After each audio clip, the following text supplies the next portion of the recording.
ఆ బ్లూ కలర్లో ఉన్నటువంటి ప్రశ్నలు చూడండి.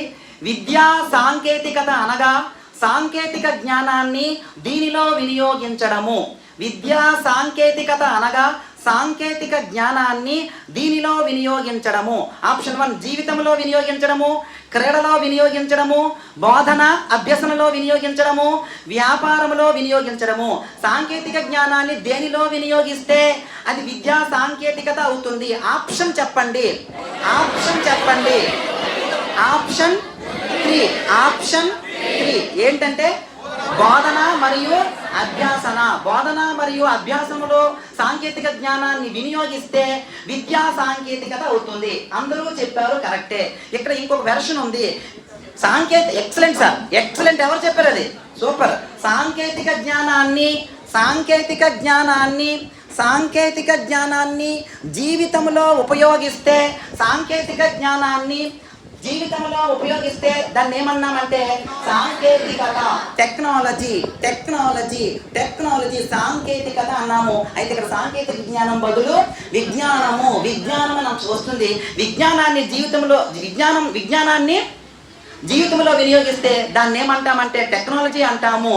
అదే విజ్ఞానాన్ని బోధన అభ్యసన ప్రక్రియలో వినియోగిస్తే దాన్ని విద్యా సాంకేతికత అన్నాము. విద్య అనే పదం కనిపిస్తే ఏ 2 పదాలని వెతకాలి కింద అంటే బోధన అభ్యసన అనే పదాలను వెతుక్కోవాలి. తద్వారా మన కన్ఫ్యూజ్ ఉండదు. జీవితంలోనా, క్రీడలోనా, బోధన అభ్యసనలోనా, వ్యాపారంలోనా అనే మాట కన్ఫ్యూజ్ అవ్వకుండా విద్య అనే మాటను పట్టుకుంటే, విద్య అనే మాట ఎప్పుడు వచ్చినా సరే దానికి ఆప్షనల్గా దానికి కాంబినేషన్ టర్మ్స్ ఏంటంటే బోధన మరియు అభ్యసన.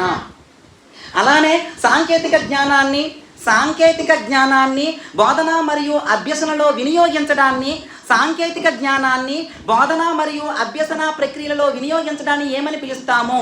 1 ఆప్షన్ సాంకేతిక విద్య, 2 విద్యా సాంకేతికత. విద్యా సాంకేతికత, యాదృచ్ఛిక విద్య, అనియత విద్య. సాంకేతిక విద్య ఎందుకు కాదు? సాంకేతిక విద్య అంటే ఇంజనీరింగ్, పాలిటెక్నికల్, మెకానికల్, అది సాంకేతిక విద్య. అది మన సిలబస్లో లేదు. కాబట్టి ఆప్షన్లో సాంకేతిక విద్య ఉంటుంది, విద్యా సాంకేతికత ఉంటుంది, అనియత విద్య ఉంటుంది, నీత విద్య. ఇటువంటి పదాలు ఏవైనా ఆప్షన్స్లో ఇస్తే సాంకేతిక విద్యకి విద్యా సాంకేతికతకి ఎట్టి పరిస్థితుల్లో మనం కన్ఫ్యూజ్ అవ్వకూడదు. విద్యా సాంకేతిక అనేది మనకి సిలబస్లో ఉన్నటువంటి పదము. ఇలా ప్రశ్న మార్చినా లేదా మనకి ఏ ఆన్సర్ తెలియకపోయినా ఏ పదం పెట్టాలో ముందే ఫిక్స్ అయి ఉంటుంది. ఉన్నతమైన పదాల లిస్టు మనకు తెలిస్తే అవన్నీ నేర్చేశారు వీళ్ళు.